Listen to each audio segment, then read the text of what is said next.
ನಮಸ್ಕಾರಗಳು. ನಾನು ನಜೀರ್ ಅಹಮದ್ ಚೋರ್ಗಸ್ತಿ, DMS ನ್ಯೂಸ್ಗೆ ಸ್ವಾಗತ.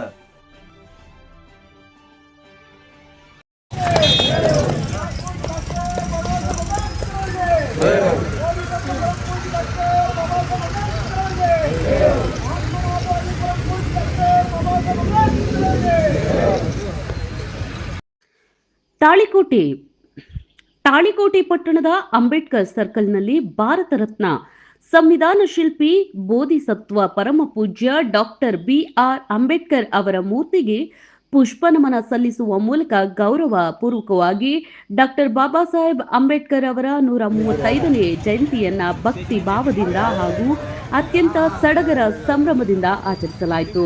ಈ ಸಂದರ್ಭದಲ್ಲಿ ವಿವಿಧ ಗಣ್ಯರು, ಮುಖಂಡರು ಹಾಗೂ ಸಾರ್ವಜನಿಕರು ಭಾಗವಹಿಸಿ ಮಹಾನ್ ನಾಯಕ ಆದರ್ಶಗಳು, ಸಮಾನತೆ ಮತ್ತು ಸಾಮಾಜಿಕ ನ್ಯಾಯದ ಸಂದೇಶಗಳನ್ನು ಸ್ಮರಿಸಿದ್ರು. ಕಾರ್ಯಕ್ರಮವು ಶಿಸ್ತುಬದ್ಧವಾಗಿ ಮತ್ತು ಗೌರವಯುತವಾಗಿ ನೆರವೇರಿತು. ವರದಿ ನಜೀರ್ ಚೋರಗಸ್ತಿ, DMS ನ್ಯೂಸ್, ತಾಳಿಕೋಟೆ.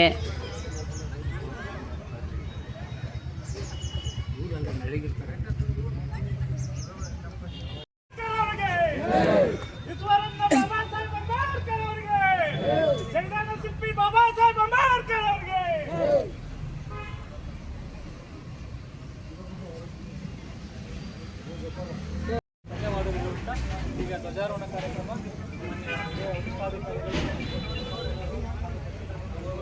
ಸ್ಟ್ಯಾಚರ್ ಮಾಡ್ರಿ. ಧ್ವಜಾರೋಹಣ ಕಾರ್ಯಕ್ರಮ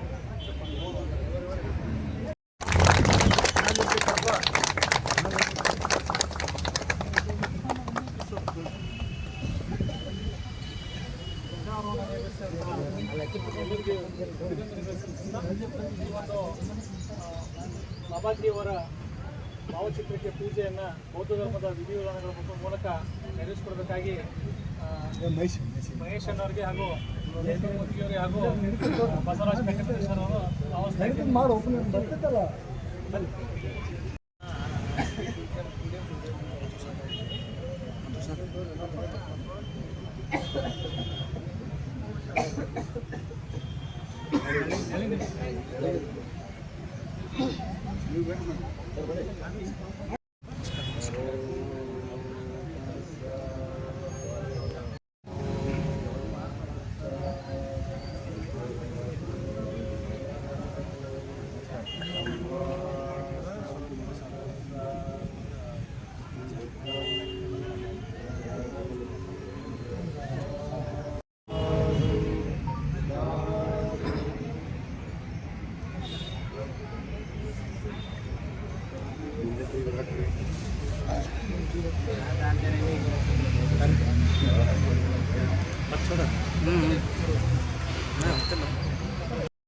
ಸಲ್ಲಿಸಿದಂಥ ಸರ್ವರಿಗೂ ಅಭಿನಂದನೆಗಳು ಸಲ್ಲಿಸುತ್ತಾ ಈಗ ತಹಸೀಲ್ದಾರ್ ಕಾರ್ಯಾಲಯದಲ್ಲಿ ತಾಲೂಕಾ ಪೂಜೆ ಇರುವುದರಿಂದ ಎಲ್ಲರೂ ಈ ಪೂಜಾ ಕಾರ್ಯಕ್ರಮ ತಕ್ಷಣ ಎಲ್ಲರೂ ಉಪಸ್ಥಿತರಬೇಕಾಗಿ ತಿಳಿಸಿಕೊಳ್ಳುತ್ತಾ ಈ ಒಂದು ಕಾರ್ಯಕ್ರಮ ಎಲ್ಲರಿಗೂ ತಾಲೂಕಾಡಳಿತರಿಗೆ ವಂದನೆಗಳು ಸಲ್ಲಿಸುತ್ತಾ ಈಗ ನೇರವಾಗಿ ನಾವೆಲ್ಲರೂ ತಹಸೀಲ್ದಾರ್ ಕಾರ್ಯಾಲಯಕ್ಕೆ ಹೋಗೋಣ ಅಂತ ವಿನಂತಿ ಮಾಡ್ತೀವಿ.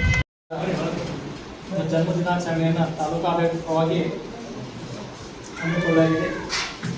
ಈ ಒಂದು ಕಾರ್ಯಕ್ರಮದ ಅಧ್ಯಕ್ಷತೆಯನ್ನು ಮಾನ್ಯ ತಾಲೂಕು ಪಂಚಾಯಿತಿ ಕಾರ್ಯನಿರ್ವಾಹಕ ಅಧಿಕಾರಿಗಳಾದ ಶ್ರೀಮತಿ ಅನಸೂಯ ಚರವಾಡಿಗಳನ್ನು ವಹಿಸಬೇಕಾಗಿ ತಿಳಿಸುತ್ತೇನೆ ಹಾಗೂ ಸ್ವಾಗತವನ್ನು ಕೊಡ್ತಾ ಇದ್ದೇನೆ.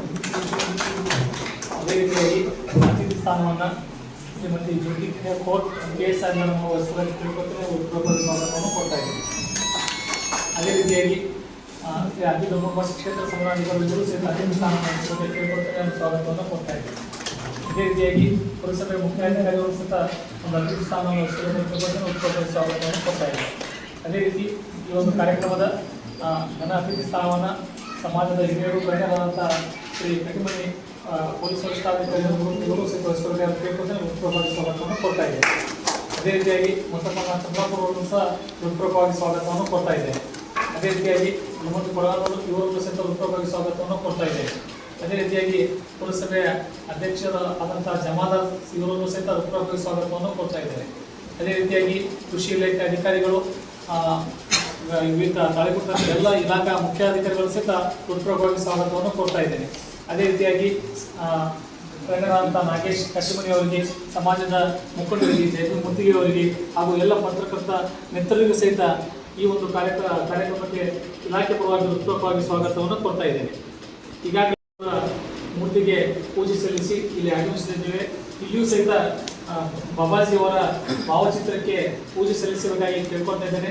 ನಾಗೇಶ್ವರ ಹಾಗೂ ಜಯಪುರ ಮುತ್ತಿಗೆ ಅವರು ಮುಂದುಗಡೆ ಬಂದು ಒಂದು ಕಾರ್ಯಕ್ರಮ ಅಂತ PSR ಅಂತ ವರಿಷ್ಠಾಧಿ ಪೊಲೀಸರು, ಸಂಭಾಪನರು ಹಾಗೂ ಎಲ್ಲ ಅತಿಥಿ ಮಾಧ್ಯಮ ಬಂದು ಒಂದು ಭಾವಚಿತ್ರಕ್ಕೆ ಪೂಜೆ ಸಲ್ಲಿಸಬೇಕಾಗಿ ಪೂರ್ವಕವಾಗಿ ಕೇಳ್ಕೊಳ್ತಾ ಇದ್ದೇನೆ.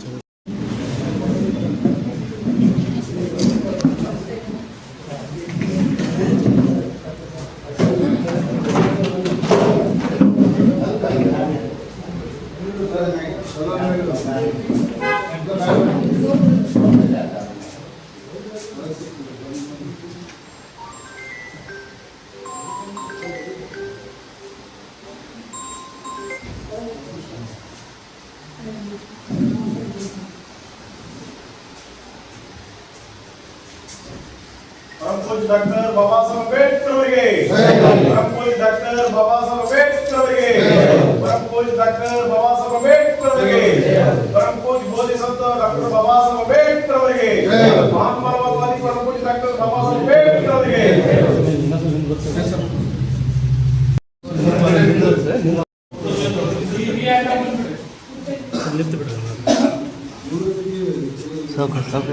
ನೀವು ಎಲ್ಲರೂ ರಾಜೇಶ್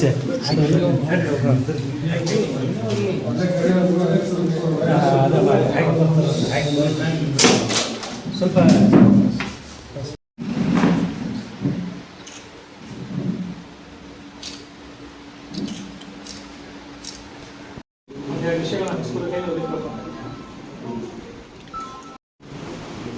ಮಹಾಮಾನವತಾವಾದಿ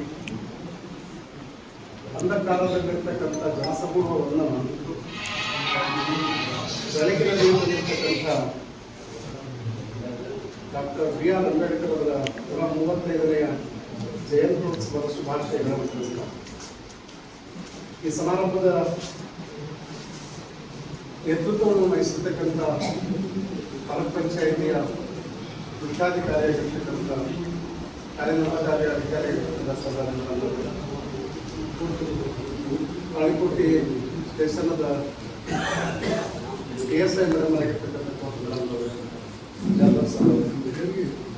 ಸಮಾಜದ ಮುಖಂಡರು ಮತ್ತು ಕಾರ್ಯಾಂಗ ವ್ಯವಸ್ಥೆಯಲ್ಲಿ ತಮ್ಮನ್ನೇ ತಾವು ತೊಡಗಿಸಿಕೊಂಡಿರ್ತಕ್ಕಂಥ ಕಟ್ಟಿಮನಿ ಸರ್, ಚಂದ್ರಾಪುರ ಸರ್ ಅವರೇ, ಯಾವತ್ತೂ ಎಲ್ಲ ಇಲಾಖೆಯ ಅಧಿಕಾರಿ ವರ್ಗಗಳಿಗೆ ಡಾಕ್ಟರ್ BR ಅಂಬೇಡ್ಕರ್ ಅವರ ಅಭಿಮಾನಿಗಳು, ನಾವೆಲ್ಲರೂ ಇತಿಹಾಸವನ್ನು ಓದಿದ್ವಿ. ಆ ಇತಿಹಾಸದಲ್ಲಿ ಧ್ರುವ ನಕ್ಷತ್ರದಂತೆ ಭಾರತದ ಇತಿಹಾಸವನ್ನು ಬೆಳೆದಿರ್ತಕ್ಕಂಥ ಒಂದು ಮಹಾನ್ ವ್ಯಕ್ತಿ ಅಂದ್ರೆ ಡಾಕ್ಟರ್ BR ಅಂಬೇಡ್ಕರ್ ಅವರಂತ ನಾವೆಲ್ಲರೂ ಹೆಮ್ಮೆ ಅಂತ ಹೇಳ್ತಾರೆ. ಅಲ್ಲಿ ಏನನ್ನ ಅನುಭವಿಸಿದ್ರು ಅಂತಕ್ಕಂಥ ತತ್ವಗಳನ್ನ ನಾವೆಲ್ಲ ತಗೊಳ್ಬೇಕು. ಹಾಗಾಗಿ ಇವತ್ತು ನಾವು ಮುಖ್ಯವಾಗಿ ಮಾಡಬೇಕಾಗಿರುವುದು, ನಾವೆಲ್ಲರೂ ಮೊಟ್ಟ ಮೊದಲ ಹೆಜ್ಜೆ ಅಂತಂದ್ರೆ ಶಿಕ್ಷಣವನ್ನು ನಾವು ಕೊಳ್ಳಬೇಕಾಗಿದೆ. ಒಂದು ಕಡೆ ನಾನು 30 ವರ್ಷದ ನನ್ನ ಶಿಕ್ಷಕ ವೃತ್ತಿಯಲ್ಲಿ ನಾನು ಗ್ರಾಮೀಣ ಪ್ರದೇಶದಲ್ಲಿ ನೋಡಿದ್ದೀನಿ. ಯಾಕಂದ್ರೆ ನಾವೆಲ್ಲ ಸಿಟಿ ಒಳಗಿದ್ದಾಗ ಅದರ ಪರಿವೆ ಬರುವುದಿಲ್ಲ. ಇವತ್ತು ದಮನಿತರ ಮಕ್ಕಳು, ಅಸ್ಪೃಶ್ಯರ ಮಕ್ಕಳು 7ನೇ ಶಾಲೆ ಬಿಡ್ತಾರೆ. SSLC ಮುಗೀತು ಅಂತಂದ್ರೆ ಹೆಣ್ಣು ಮಕ್ಕಳನ್ನ ಪಟ್ಟಣಕ್ಕೆ ಕಳಿಸಬಾರದು ಅನ್ನುವಂತ ಮನಸ್ಥಿತಿ ಒಳಗೆ ಇವತ್ತಿಗೂ ಇದ್ದಾರೆ. ಹಾಗಾದ್ರೆ ಅಂಬೇಡ್ಕರ್ ಅವರ ಕನಸು ಏನೇ ನನಸಾಗ್ತಾ ಇದೆ, ಅವರನ್ನು ಮುಖ್ಯ ವಾಹಿನಿಗೆ ತರಬೇಕಾದ್ರೆ ಬಹಳ ಪ್ರತಿಭಾವಂತ ಮಕ್ಕಳಿದ್ದಾರೆ, ನಾನು ನೋಡಿದ್ದೀನಿ. ಅದರಲ್ಲೂ ವಿಶೇಷವಾಗಿ ಮಹಿಳೆಯರು ಬಹಳ ಪ್ರತಿಭಾವಂತ ಮಕ್ಕಳನ್ನ ಇವತ್ತು ಪಾಲಕರು ಅಜ್ಞಾನದಿಂದ, ಇವತ್ತು ಬಡತನ ಇದೆ, ಇವತ್ತು ಅದೆಷ್ಟೋ ಮಕ್ಕಳನ್ನ ಗೋವಾಕ್ಕೆ, ಮಹಾರಾಷ್ಟ್ರಕ್ಕೆ ದುಡಿಯೋದಕ್ಕೆ ಕರ್ಕೊಂಡು ಹೋಗ್ತಾರೆ. ನಾವು ಮುಂದಿನ ಜಯಂತಿ ಒಳಗಾಗಿ ಡಾಕ್ಟರ್ BR ಅಂಬೇಡ್ಕರ್ ಅವರ ಪುಸ್ತಕಗಳನ್ನು ನಾವೆಲ್ಲರೂ ಮನೆ ಮನೆಗೆ ಮುಟ್ಟಿಸಬೇಕಾಗಿದೆ, ತತ್ವಗಳನ್ನು ಮುಟ್ಟಿಸಬೇಕಾಗಿದೆ, ಚಿಂತನೆಗಳನ್ನು ಮುಟ್ಟಿಸಬೇಕಾಗಿದೆ. ಇವತ್ತು ಶಾಲಾ ಕಾಲೇಜುಗಳಲ್ಲಿ ಸೆಮಿನಾರ್ಗಳನ್ನು ಮಾಡಬೇಕಾಗಿದೆ.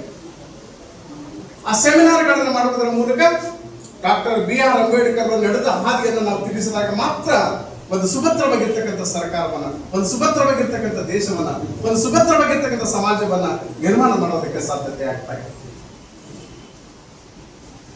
ಹೇಳ್ತಾರೆ ಅವರು, ಮಕ್ಕಳಿಗೆ ಶಿಕ್ಷಣ ಅಂತಕ್ಕಂಥ ಹುಲಿ ಹಾಲನ್ನು ಕೊಡಿಸ್ಬೇಕು, ಅದು ಮುಂದೆ ಒಂದು ದಿವಸ ಗರ್ಜಿಸದೆ ಬಿಡೋದಿಲ್ಲ ಅಂತ ಮಾತನ್ನು ಹೇಳ್ತಾರೆ.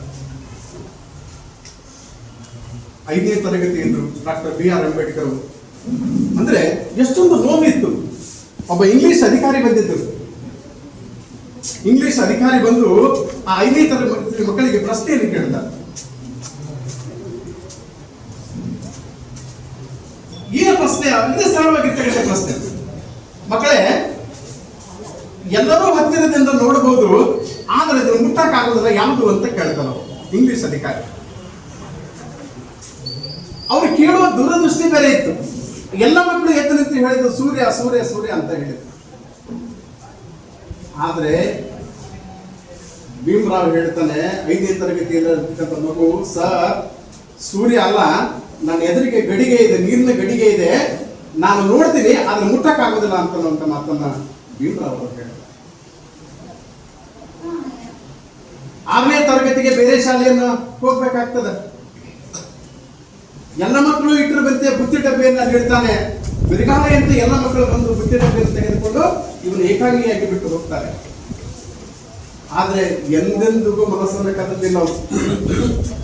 ಅದಕ್ಕೆಲ್ಲ ಉತ್ತರ ಶಿಕ್ಷಣದಿಂದಲೇ ಸಾಧ್ಯ ಅಂತನ್ನುವಂತ ಕೆಲಸವನ್ನು ಕಟ್ಟಿಕೊಂಡು, ಬರೋಡಾದ ಮಹಾರಾಜರ ಸಹಾಯವನ್ನು ಪಡೆದುಕೊಂಡು, ಸರ್ ಇವತ್ತಿನ ಈ ದಿನಮಾನಗಳಲ್ಲಿ ನಾವು ಶಿಕ್ಷಣವನ್ನು, ಸ್ವಾತಂತ್ರ್ಯ ದೇಶದಲ್ಲಿ ಶಿಕ್ಷಣವನ್ನು ಪಡೆದುಕೊಳ್ಳೋದಕ್ಕೆ ಬಹಳ ಪ್ರಯಾಸ ಪಡ್ತಕ್ಕಂಥ ಕಾಲಘಟ್ಟದಲ್ಲಿ ಬರೋಡಾದ ಮಹಾರಾಜರಿಗೆ ಡಾಕ್ಟರ್ BR ಅಂಬೇಡ್ಕರ್ ಅವರು ಬರೆದು ಕೊಡ್ತಾರೆ, ನೀವು 3 ವರ್ಷಗಳ ಕಾಲ ನನಗೆ ಶಿಕ್ಷಣವನ್ನು ಕೊಡಿಸಿದ್ದೆ, ಆದ್ರೆ ನಿಮ್ಮ ಆಸ್ಥಾನದಲ್ಲಿ 10 ವರ್ಷಗಳ ಕಾಲ ಕೆಲಸ ಮಾಡ್ತೀನಿ ಅಂತ ಬರೆದು ಕೊಡ್ತಾರೆ. ಅಂತೆ ಕೊಲಂಬಿಯಾ ವಿಶ್ವವಿದ್ಯಾಲಯಕ್ಕೆ ಹೋಗಿ ಶಿಕ್ಷಣವನ್ನು ಪಡೆದುಕೊಂಡು ಬಂದು ಬರೋಡಾದ ಮಹಾರಾಜರಲ್ಲಿ ಸೈನಿಕ ಮಂತ್ರಿಯಾಗಿ ಕೆಲಸವನ್ನು ಮಾಡ್ತಾರೆ. ಆದರೂ ಒಂದ್ ಕಡೆ ಕೆಂತಿಕ್ ಇದೆ, ಅವ್ರನ್ನ ಒರಾಸಿಯಸ್ ಲೀಡರ್ ಅಂತ ಕರೀತಾರೆ. ಅದು ಓದೋದಕ್ಕೆ ಈ ದೇಶದೊಳಗ ಸಮನಾಗಿರ್ತಕ್ಕಂಥ ವ್ಯಕ್ತಿ ಇಲ್ಲವೇ ಇಲ್ಲ ಅಂತ ಮಾತನ್ನು ಹೇಳ್ತಾರೆ. ಅಷ್ಟೊಂದು ಬೇಗ, ಅಷ್ಟೊಂದು ಓದಬೇಕು, ಅಷ್ಟೊಂದು ತಿಳ್ಕೊಳ್ಬೇಕು. ಅದೇ ಸಾಮಾನ್ಯನ.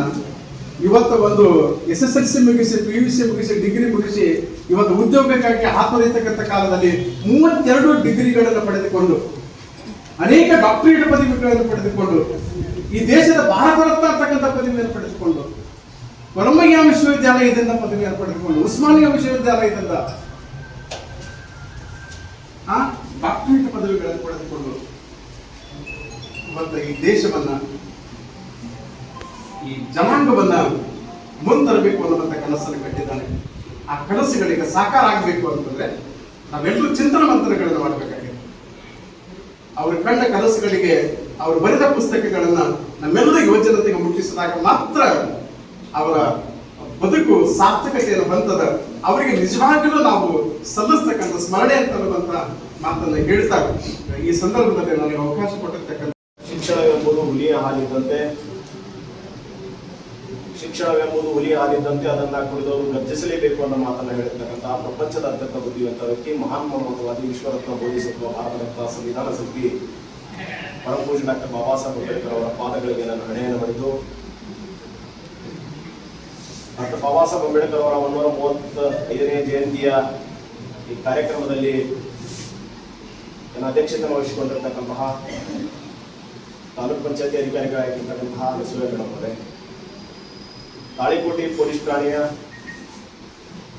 PSI ಮೇಡಮ್ ಅವರಾಗಿರ್ತಕ್ಕಂತಹ ಜ್ಯೋತಿ ಮೇಡಮ್ ಅವರೇ, ಇಲ್ಲಿವರೆಗೂ ನಮ್ಮನ್ನು ಉದ್ದೇಶಿಸಿ ಬಹಳ ಮಾರ್ಮಿಕವಾಗಿ, ಅರ್ಥಗರ್ಭಿತವಾಗಿ ಬಾಬಾ ಸಾಹೇಬರ ಕಂಡಂತಹ ಕನಸುಗಳ ಬಗ್ಗೆ, ಬಾಬಾ ಸಾಹೇಬರು ಹಾಕಿಕೊಟ್ಟಿರ್ತಕ್ಕಂತಹ ಮಾರ್ಗದ ಬಗ್ಗೆ ಬಹಳ ವಿಸ್ತಾರವಾಗಿ ಮತ್ತು ಮಾರ್ಮಿಕವಾಗಿ ಅಂತರಾಳಕ್ಕೆ ಹೋಗುವ ಹಾಗೆ ಮಾತನಾಡಿರ್ತಕ್ಕಂತಹ ತಮ್ಮ ಸರ್ ಅವರೇ, ಅದೇ ರೀತಿ ನಮ್ಮ ಪುರಸಭೆಯ ಮುಖ್ಯಾಧಿಕಾರಿಗಳಾಗಿರ್ತಕ್ಕಂತಹ ಪವಾರ್ ಸಾಹೇಬ್ ಹಾಗೂ ನಮ್ಮ ಸಮಾಜದ ಗೌರವಾನ್ವಿತ ಹಿರಿಯರು, ನಮ್ಮ ಮಾರ್ಗದರ್ಶಕರಾಗಿರ್ತಕ್ಕಂತಹ ಪೊಲೀಸ್ ನಿವೃತ್ತ ಪೊಲೀಸ್ ವರಿಷ್ಠಾಧಿಕಾರಿಗಳಾಗಿರ್ತಕ್ಕಂತಹ ಎಸ್ ಪಿ ಕಟ್ಟಿಮನಿ ಸಾಹೇಬ್ರೆ, ಹಾಗೂ ಇನ್ನೋರ್ವ ನಮ್ಮ ಸಮಾಜದ ಹಿರಿಯರು ಗೌರವಾನ್ವಿತ ನಮ್ಮ ಮಾರ್ಗದರ್ಶಕರಾಗಿರ್ತಕ್ಕಂತಹ ಪುರಸಭಾ ಸದಸ್ಯರಾಗಿರ್ತಕ್ಕಂತಹ ಸಿದ್ದಪ್ಪಣ್ಣ ಚಮಲಾಪುರ ಅವರೇ, ಅದೇ ರೀತಿ ಇನ್ನೋರ್ವ ಹಿರಿಯರಾಗಿರ್ತಕ್ಕಂತಹ ಹನುಮಂತ ಕೊಡಗೂರು ಅವರೇ, ಹಾಗೂ ಮಾಜಿ ಪುರಸಭಾ ಅಧ್ಯಕ್ಷರ ಪತಿಯವರಾಗಿರ್ತಕ್ಕಂತಹ ಜಮದಾರ್ ಸಾಹೇಬ್ರೆ, ಮತ್ತು ಇಲ್ಲಿವರೆಗೂ ನಮ್ಮನ್ನು ಉದ್ದೇಶಿಸಿ ಮಾತನಾಡಿರ್ತಕ್ಕಂತಹ DSS ವಿಭಾಗೀಯ ಸಂಚಾಲಕರಾಗಿರ್ತಕ್ಕಂತಹ ದೇವೇಂದ್ರ ಹದಿಮನಿ ಅವರಿಗೆ, ಹಾಗೂ DSS ನ ವಿದ್ಯಾರ್ಥಿ ಒಕ್ಕೂಟದ ಸಂಚಾಲಕರು ಸಹೋದರರಾಗಿರ್ತಕ್ಕಂತಹ ನಾಗೇಶ್ ಕಟ್ಟಿಮನಿ ಅವರೇ, ಹಾಗೂ ಇಲ್ಲಿ ಸರ್ಶಕ್ತಿ ಸತ್ತರೆ, ಹಾಗೂ ಇಲ್ಲಿ ನೆರೆದಿರ್ತಕ್ಕಂತಹ ಎಲ್ಲ ಪತ್ರಿಕಾ ಮಾಧ್ಯಮದ ಸ್ನೇಹಿತರೆ, ಹಾಗೂ ವಿವಿಧ ಇಲಾಖೆಗಳಿಂದ ಆಗಮಿಸಿದಂತಹ ಎಲ್ಲ ಬಂಧುಗಳೇ, ಒಂದು ಕಾಲಘಟ್ಟದಲ್ಲಿ ಬಾಬಾ ಸಾಹೇಬರ ಜಯಂತಿಯನ್ನ ಮಾಡಿದ್ರೆ, ಬಾಬಾ ಸಾಹೇಬರ ಹೆಸರನ್ನ ಹೇಳಿದ್ರೆ, ಅಥವಾ ಬಾಬಾ ಸಾಹೇಬರ ಭಾವಚಿತ್ರವನ್ನ ಹಿಡಿದುಕೊಂಡ್ರೆ, ಅಥವಾ ಬೀದಿಯಲ್ಲಿ ಬಾಬಾ ಸಾಹೇಬರ ಹೆಸರನ್ನ ಹೇಳಿದ್ರೆ ಎಂಥ ಘನಘೋರ ಶಿಕ್ಷೆಯನ್ನ ಕೊಡ್ತಾ ಇದ್ರು ಅಂದ್ರೆ, ಎಲ್ಲಿ ಬೇಕಲ್ಲೇ ಮರ್ಡರ್ ಮಾಡ್ತಾ ಇದ್ರು, ಅಂದ್ರೆ ಕೊಲೆ ಮಾಡ್ತಾ ಇದ್ರು. ಬಾಬಾ ಸಾಹೇಬರ ಹೆಸರು ಎಲ್ಲಿ 4 ಜನಗಳ ಮಧ್ಯೆ ಹೇಳಿದ್ರೆ, ಎಲ್ಲಿ ಅಥವಾ ಇಂತಹ ಸಭೆಗಳಲ್ಲಿ ಬಾಬಾ ಸಾಹೇಬರ ಹೆಸರನ್ನ ಹೇಳಿದ್ರೆ ಅಂತವರನ್ನ ಕೊಲೆ ಮಾಡುವಂತ ಸಂದರ್ಭ ಇತ್ತು. ಅಂತಹ ಎಲ್ಲವನ್ನ ಸವಾಲುಗಳನ್ನ ಸ್ವೀಕಾರ ಮಾಡಿದಂತಹ ಬಾಬಾ ಸಾಹೇಬರು ತಮ್ಮ ವಿದ್ಯಾರ್ಥಿ ದೇಶದಿಂದಲೂ ಕೂಡ ಹುಟ್ಟಿನಿಂದ ಸಾಯುವವರೆಗೂ ಕೂಡ ಈ ಭಾರತ ದೇಶಕ್ಕೆ ಅವರ ಕೊಡುಗೆ ಅಪಾರವಾಗಿರ್ತಕ್ಕಂಥದ್ದು ಅಂತೇಳಿ ನಾನು ಭಾವಿಸ್ತೇನೆ. ಯಾಕೆಂದ್ರೆ ಪ್ರತಿಯೊಂದು ಕಾರ್ಯದಲ್ಲಿಯೂ ಕೂಡ ಬಾಬಾ ಸಾಹೇಬರು ಇಲ್ಲದೆ ಯಾವ ಇಲಾಖೆಗಳು ನಡೆಯುವುದಿಲ್ಲ, ಯಾವ ಕಾರ್ಯಕ್ರಮಗಳು ನಡೆಯುವುದಿಲ್ಲ. ಯಾಕಂದ್ರೆ ಸಮಾನತೆ ಅರಿವನ್ನ ಮೂಡಿಸಿದಂತವ್ರು ಈ ಜಗತ್ತಿನಲ್ಲಿ ಯಾರಾದ್ರೂ ಇದ್ರೆ ಒಂದು ಬುದ್ಧ, 2ನೇದು ಕಬೀರ, 3ನೇದು ಜ್ಯೋತಿಬಾಯಿ ಫುಲೆ, ಸಾವಿತ್ರಿಬಾಯಿ ಫುಲೆ, 4ನೇದವರೇ ಬಾಬಾ ಸಾಹೇಬರು. ಬಾಬಾ ಸಾಹೇಬರನ್ನ ನಾವು ಓದ್ಬೇಕಂದ್ರೆ ಸಾವಿತ್ರಿಬಾಯಿ ಫುಲೆ ಅವರನ್ನ ಓದ್ಬೇಕು, ಜ್ಯೋತಿಬಾಯಿ ಫುಲೆ ಅವರನ್ನ ಓದ್ಬೇಕು. ಜ್ಯೋತಿಬಾಯಿ ಫುಲೆ ಅವರನ್ನ ಓದಿದಾಗ ಮಾತ್ರ ಈ ಭಾರತದ ನೈಜ ಇತಿಹಾಸ ಗೊತ್ತಾಗ್ತದೆ. ವಿನಃ ಜ್ಯೋತಿಬಾಯಿ ಫುಲೆ ಅವರನ್ನ ನೀವು ಓದ್ಲಿಲ್ಲ ಅಂದ್ರೆ ಭಾರತದ ನೈಜ ಇತಿಹಾಸ ಗೊತ್ತಾಗುವುದಿಲ್ಲ. ಯಾಕಂದ್ರೆ ಬಾಬಾ ಸಾಹೇಬರು ಅಸ್ಪೃಶ್ಯ ಜಾತಿಯಲ್ಲಿ ಹುಟ್ಟಿರುವುದರಿಂದ ಇವೆಲ್ಲ ವಿರೋಧ ಮಾಡ್ತಾ ಇದ್ದಾರೆ ಅಂತ ಹೇಳಿ ಕೆಲವರು ಈ ದೇಶದಲ್ಲಿ ಇರ್ತಕ್ಕಂತಹ ಅಜ್ಞಾನಿಗಳು ಬಾಬಾ ಸಾಹೇಬರಿಗೆ ಒಂದು ಜಾತಿಯಲ್ಲಿ ಸೀಮಿತಗೊಳಿಸಿ, ಒಂದು ಜಾತಿಗೆ ಅವರನ್ನ ಕಟ್ಟು ಹಾಕಿ, ಇಲ್ಲಿ ಇರ್ತಕ್ಕಂಥ ಹಿಂದಿನಿಂದ ಆಳ್ಕೋತ ಬಂದಿರತಕ್ಕಂಥ ಸರ್ಕಾರಗಳಿರ್ಬೋದು, ಈಗ ಆಳ್ತಾ ಇರತಕ್ಕಂಥ ಸರ್ಕಾರಗಳಿರ್ಬೋದು, ಕೇವಲ ಅಸ್ಪೃಶ್ಯರ ನಾಯಕನನ್ನಾಗಿ ಬಾಬಾ ಸಾಹೇಬರನ್ನೇ ನೋಡಿದ್ದಾರೆ ವಿನಃ ಇವತ್ತು ಭಾರತದ ಬಾಬಾ ಸಾಹೇಬರಾಗಿ ನೋಡಿಲ್ಲ. ಇದು ನಮ್ಮ ದುರ್ದೈವದ ಸಂಗತಿ. ಯಾಕೆ ಮಾರ್ಮಿಕವಾಗಿ ನಾವು ಮಾತನಾಡಬೇಕಾಗ್ತದಂದ್ರೆ, ಈ ದೇಶದಲ್ಲಿ ಬಾಬಾ ಸಾಹೇಬರಟ್ಟು ಜ್ಞಾನಿಗಳು ಯಾರಿಲ್ಲ, ಹುಟ್ಟುವೂ ಇಲ್ಲ, ಮುಂದೆ ಹುಟ್ಟುವುದಿಲ್ಲ. ಈ ಜಗತ್ತಿರುವವರೆಗೂ ಬಾಬಾ ಸಾಹೇಬರಷ್ಟು ಡಿಗ್ರಿಯನ್ನ ಪಡೆದುಕೊಂಡು ಅವರಿಗೆ ಇರ್ತಕ್ಕಂಥ ಅಗಾಧ ಜ್ಞಾನವನ್ನ ಪಡೆದುಕೊಳ್ಳಲು ಯಾರು ಕೂಡ ಸಾಧ್ಯವೇ ಇಲ್ಲ. ಇದು ಅಮೆರಿಕದ ಒಂದು ಯೂನಿವರ್ಸಿಟಿ ಸರ್ವೆ ಮಾಡುತ್ತದೆ. ಸರ್ವೆ ಈ ಜಗತ್ತಿನಲ್ಲಿ ಬಾಬಾ ಸಾಹೇಬರ ಸರಿಸಮಾನ ವ್ಯಕ್ತಿ ಯಾರಾದ್ರೂ ಇದಾರ ಅಂತೇಳಿ. ಬಾಬಾ ಸಾಹೇಬರ ಸರಿಸಮಾನವಾದಂತ ವ್ಯಕ್ತಿ ಅಲ್ಲ, ಬಾಬಾ ಸಾಹೇಬರ ಸರಿಸಮಾನವಾದ ಕೂದಲು ಕೂಡ ಈ ದೇಶದಲ್ಲಿ ಇಲ್ಲ ಅಂತೇಳಿ ಸರ್ವೆ ಆಫ್ ರಿಪೋರ್ಟ್ ಕೊಡ್ತದೆ. ಇವತ್ತು ನಾವೆಲ್ಲರೂ ಕೂಡ ಹೆಮ್ಮೆನ ಪಡಬೇಕಾಗಿರ್ತಕ್ಕಂಥ ಸಂಗತಿ. ಬಾಬಾ ಸಾಹೇಬರು ಅಷ್ಟೆಲ್ಲ ಕಷ್ಟಗಳನ್ನು ಪಟ್ರು. ಯಾರಿಗಾಗಿ ಪಟ್ರು? ನಮಗಾಗಿ ಪಟ್ರು, ಈ ದೇಶಕ್ಕಾಗಿ ಪಟ್ರು. ಬಾಬಾ ಸಾಹೇಬರು ಕೊನೆ ಸಾವಿನ ಇನ್ನೊಂದು ದಿನ ಇರ್ತದೆ, 5ನೇ ತಾರೀಕಿಗೆ ನಾನಕ್ ಚಂದ್ ರತ್ತು ಅವ್ರ ಹತ್ರ ಬಾಬಾ ಸಾಹೇಬರು ಮಾತಾಡ್ತಾರೆ. ಬಾಬಾ ಸಾಹೇಬರು ಅಳತಿರ್ತಾರೆ. ಬಾಬಾ ಸಾಹೇಬರು ಎಂದೂ ಕೂಡ ಯಾವುದೇ ಸಂದರ್ಭದಲ್ಲೂ ಕೂಡ ಕಣ್ಣೀರನ್ನ ತೆಗೆದಿರಲ್ಲ. ತಮ್ಮ ಮಕ್ಕಳ ಸಾವಾದ್ರೂ ಕೂಡ ಬಾಬಾ ಸಾಹೇಬರು ಕಣ್ಣೀರು ತೆಗೆದಿರಲ್ಲ. ತಮ್ಮ ಧರ್ಮಪತ್ನಿ ಸತ್ರು ಕೂಡ ಬಾಬಾ ಸಾಹೇಬರು ಕಣ್ಣೀರನ್ನ ತೆಗೆದಿರಲ್ಲ. ಬಾಬಾ ಸಾಹೇಬರು ಕೊನೆ ಯಾವಾಗ ಕಣ್ಣೀರು ತೆಗಿತಾರೆ ಅಂದ್ರೆ ಡಿಸೆಂಬರ್ 5ನೇ ತಾರೀಕಿಗೆ 1956ಕ್ಕೆ ಬಾಬಾ ಸಾಹೇಬರು ಕಣ್ಣೀರು ತೆಗಿತಾರೆ. ಯಾಕೆ ತೆಗಿತಾರೆ ಬಾಬಾ ಸಾಹೇಬರು ಕಣ್ಣೀರು? ನನ್ನ ಮೀಸಲಾತಿಯಲ್ಲಿ ಮುಂದೆ ತೆಗೆದಂತಹ ಈ ಸಮುದಾಯ ನನ್ನ ಸಮಾಜವನ್ನ ಮರೆತಿದೆ. ಇಲ್ಲಿರ್ತಕ್ಕಂತಹ ಕಾರ್ಯಾಗ ನನ್ನ ಸಮಾಜವನ್ನ ಮರೆತಿದೆ. ಮತ್ತು ನಾನು ಇವತ್ತು ನಮ್ಮ ಸಾವು ಇವತ್ತು ಕೊನೆ ಆಗಬಹುದು. ಮುಂದೊಂದು ದಿನ ನನ್ನ ಸಮಾಜಕ್ಕೆ ನಾನು ಇಲ್ಲದೆ ಇದ್ದಂತ ಸಂದರ್ಭದಲ್ಲಿ ನೀನು ಅದಕ್ಕೆ ಆಸರೆಯಾಗಿ ನಿಲ್ಬೇಕಂತ ಹೇಳಿ ರತ್ತು ಅವರಿಗೆ ಬಾಬಾ ಸಾಹೇಬ್ ಹೇಳ್ತಾರೆ. ಮಾತಾಡ್ತಾ ಇದ್ದೀರಿ ಅಂತ ಹೇಳಿದಾಗ ಬಾಬಾ ಸಾಹೇಬ್ರು ಏನ್ ಹೇಳ್ತಾರೆ ಅಂದ್ರೆ, ನನ್ನ ಸಮಾಜದ ನೋವುಗಳನ್ನ, ಈ ಇಲ್ಲಿರ್ತಕ್ಕಂತಹ ಜಾತಿ ಮೌಢ್ಯತೆಯನ್ನ ನಾನು ತೊಳೆದು ಹಾಕಿದ್ದೇನೆ. ನಾನು ನಿಲ್ಲಿಸಿದಂತ ರಥ ಮುಂದೆ ಯಾರಾದ್ರೂ ವ್ಯಕ್ತಿ ಅದನ್ನ ಸಾಧ್ಯ ಆದ್ರೆ ಮುಂದಕ್ಕೆ ಹೇಳಿ ಅಂತ ಹೇಳಿ. ಆದ್ರೆ ಸಾಧ್ಯ ಆಗಲಿಲ್ಲ ಅಂತಂದ್ರೆ ಅಲ್ಲೇ ನಿಲ್ಲಿಸಿ ಕೇಳಿ, ಆದ್ರೆ ಹಿಂದೆ ತಳ್ಳುವಂತ ಕೆಲಸವನ್ನ ಯಾವತ್ತೂ ಕೂಡ ಮಾಡಬೇಡ, ಮತ್ತು ಅದನ್ನ ಸಮಾಜಕ್ಕೆ ಹೋಗಿ ಮುಗಿಸು ಅಂತ ಹೇಳಿ ಬಾಬಾ ಸಾಹೇಬ್ ಹೇಳ್ತಾರೆ. ಇವತ್ತು ಉಂಡು ಮನೆಯ ಜಂತಿ ಎಣಿಸುವವರು ಈ ಭಾರತ ದೇಶದಲ್ಲಿದ್ದಾರೆ. ಬಾಬಾ ಸಾಹೇಬರನ್ನ ಒಪ್ಪಿಕೊಳ್ಳಲು ತಯಾರಿಲ್ಲ. ಬಾಬಾ ಸಾಹೇಬರನ್ನ ಕೊಟ್ಟಂತ ಮೀಸಲಾತಿ ಇರಬಹುದು, ಬಾಬಾ ಸಾಹೇಬರು ಕೊಟ್ಟಿರ್ತಕ್ಕಂತಹ ಸರ್ವ ನಮಗೆ ಪಾಲಗಳಿರ್ಬೋದು, ಅದನ್ನ ಉಂಡು ತೇಗಿ ಇವತ್ತು ಬಾಬಾ ಸಾಹೇಬರನ್ನ ದ್ವೇಷಿಸುವಂತಹ ನಮ್ಮ ಖರಾಂಗಳಿದ್ದಾರೆ ಈ ದೇಶದಲ್ಲಿ. ಯಾಕೆ ಮಾತನ್ನ ಹೇಳ್ತಾ ಇದ್ದೀನಿ ಅಂತಂದ್ರೆ, ಬಾಬಾ ಸಾಹೇಬರು ಕೇವಲ ಬೆವರು ಸುರಿಸಿದ್ರೆ ಈ ಮಾತು ಬರ್ತಾ ಇರಲಿಲ್ಲ. ಬಾಬಾ ಸಾಹೇಬರು ಪ್ರತಿಯೊಂದು ನಿಮಿಷದಲ್ಲಿ ಅವರ ರಕ್ತವನ್ನ ಸುರಿಸಿದ್ದಾರೆ. ಯಾಕೆ ಸುರಿಸಿದ್ದಾರೆ? ಈ ದೇಶಕ್ಕಾಗಿ ಸುರಿಸಿದ್ದಾರೆ. ಇಲ್ಲಿಯ ಮಾನವೀಯತೆ ಮೌಲ್ಯಗಳು ಜೀವಂತವಾಗಿರ್ಲಿ ಅಂತ ಹೇಳಿ ತಮ್ಮ ರಕ್ತವನ್ನ ಸುಟ್ಕೊಂಡಿದ್ದಾರೆ. ಇವತ್ತು ಅಂತಾರಾಷ್ಟ್ರಗಳು, ಇವತ್ತು ಅಮೆರಿಕದಂತಹ ಅಮೆರಿಕ ಇಲ್ಲಿವರೆಗೂ ಕೂಡ ಒಂದೇ ಒಂದು ಪ್ರಶಸ್ತಿಯನ್ನ ಯಾರಿಗೂ ಗೌರವಾರ್ಥವಾಗಿ ಅಮೆರಿಕದ ಇತಿಹಾಸದಲ್ಲಿ ಇಲ್ಲಿವರೆಗೂ ಕೂಡ ಯಾರು ಕೂಡ ಒಂದು ಪ್ರಶಸ್ತಿಯನ್ನ ಕೊಟ್ಟಿಲ್ಲ.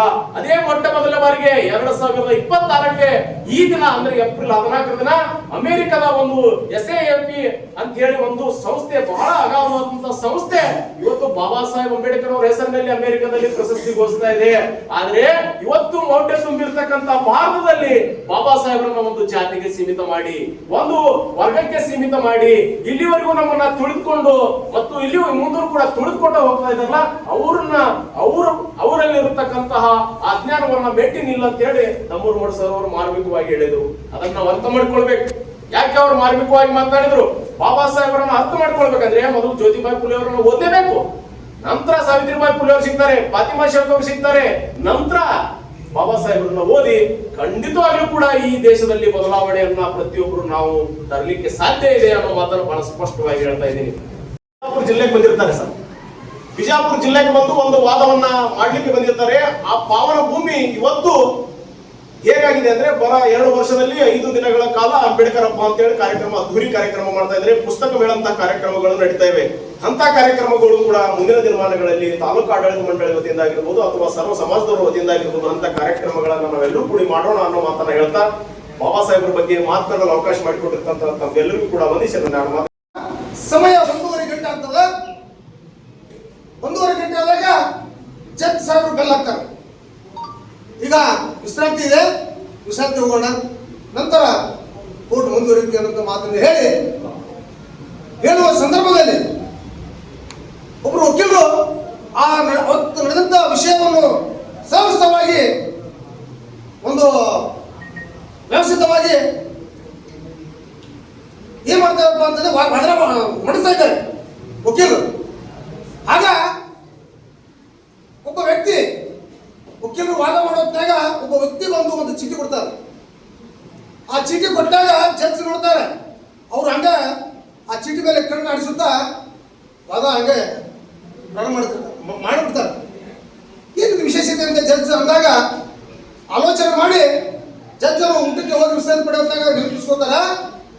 ವಕೀಲರು ವಾದ ಮಾಡೋ ಹೊತ್ತಾಗ ಒಂದು ಚೀಟಿ ಕೊಟ್ಟರು, ಆ ಚೀಟಿ ವಿಶೇಷ ಏನು ಅನ್ನೋದು ತಿಳ್ಕೊಬೇಕಂತ ಜಡ್ಜರಿಗೆ ಭಯಂಕರ ಒಂದು ಮುಜುರಾಡ್ತಾ ಇದ್ರು. ಅವಾಗ ಇದ್ದಂತ ಒಂದು ಸಿಪಾಯಿನ ಕರೆಸಿ, ಬಾರಪ್ಪ ಇಲ್ಲಿ ಆ ವಕೀಲರು ಕೂತಾರಲ್ಲ ಕರ್ಕೊಂಡು ಬಾ ಅಂತಂದಾಗ, ಸರ್ ತಮಗೆ ಜಡ್ಜ್ ಕರಿತಾ ಇದ್ದಾರೆ ಅಂದಾಗ ಅವ್ರು ಬಂದು ನಿಂತಿರ್ತಾರೆ. ವಕೀಲರು ನೀವು ವಾದ ಮಾಡೋ ಹೊತ್ತಾಗ ಒಂದು ಚೀಟಿ ಬಂತಲ್ಲ, ಆ ಚೀಟಿ ನೀವು ಕಣ್ಣಾಯಿಸಿಟ್ಟು ನಿಮ್ಮ ಜೇಬಿನ ಇಟ್ಕೊಂಡಿಲ್ಲ, ಅದು ಏನಂತ ತಿಳ್ಕೊಳ್ಳೋಂಥದ್ದು ನನ್ನೊಂದು ಆಸೆ ಆಗಿದೆ. ಓ ಅಲ್ವಾ, ಏನಿಲ್ಲ ಜಡ್ಜ್ ಸಾಹೇಬ್ರೆ, ನನ್ನ ಹೆಂಡತಿ, ನನ್ನ ಕೈಲಿದ್ದ ಹೆಂಡತಿ ತೀರಿ ಹೋಗಿದ್ದಾಳಂತೆ ಮೆಸೇಜ್ ಬಂತು ಅಂದಾಗ ಆ ಜಡ್ಜ್ ಸಾಹೇಬ್ರು ಕಾದಾಡ್ತಾರೆ. ಹಾ ಅಂತಾರ, ಅಲ್ಲ ಮನೆಗೆ ತಿಳ್ಕೊಂಡಾಗ ನೀವು ಓದ ಮಾಡ್ತಾರಲ್ಲ, ಓದಿ ಮೊದಲು ಓದಿರ್ತಾರ. ಅವ್ರು ಹೇಳ್ತಾರೆ, ನನ್ನ ಹೆಂಡತಿ ತೀರಿ ಹೋದ್ರು ಮನೆಗೆ ಬರುವುದಿಲ್ಲ, ನನ್ನ ಹೆಂಡತಿ ತೀರಿದ್ರು ಕೂಡ ತೀರಾಡ್ತಾನು ಹೋದಂದ್ರ ಮರಳಿ ಬರೋದಿಲ್ಲ. ಆದ್ರೆ ಇಲ್ಲೇನು ನಾವು ಯಾವ ಪರವಾಗಿ ವಾದ ಮಾಡ್ತಿರಲ್ಲ, ಅವರು ಅಂತಿಂತ ವ್ಯಕ್ತಿಗಳಲ್ಲ. ಈ ದೇಶದಲ್ಲಿ ಸ್ವತಂತ್ರಕ್ಕಾಗಿ ಹೋರಾಟ ಮಾಡಿದಂಥವ್ರು, ಅವರಿಗೆ ನಾವೇನಾದ್ರೂ ಇಲ್ಲಿ ಗೈರಾದ್ರೆ ಅವರಿಗೆ ಗಲ್ಲು ಶಿಕ್ಷೆ ಆಗುತ್ತೆ ಅನ್ನೋಂಥದ್ದು ತಿಳ್ಕೊಂಡೆ ನಾನು ವಾದ ಮಾಡ್ತೀನಿ ಅಂತಂದಾಗ ಭಯಂಕರ ಗಾಬರಿ ಕೊಡ್ತಾರೆ. ಇಲ್ಲೆಷ್ಟೆಲ್ಲ ಮಾಡಿದವರು ಯಾರು ಅಂದ್ರೆ ಡಾಕ್ಟರ್ ಬಾಬಾ ಸಾಹೇಬ್ ಅಂಬೇಡ್ಕರ್ ಅನ್ನೋದು ಅಂತ ನಾವು ಮರಿಬಾರ್ದು.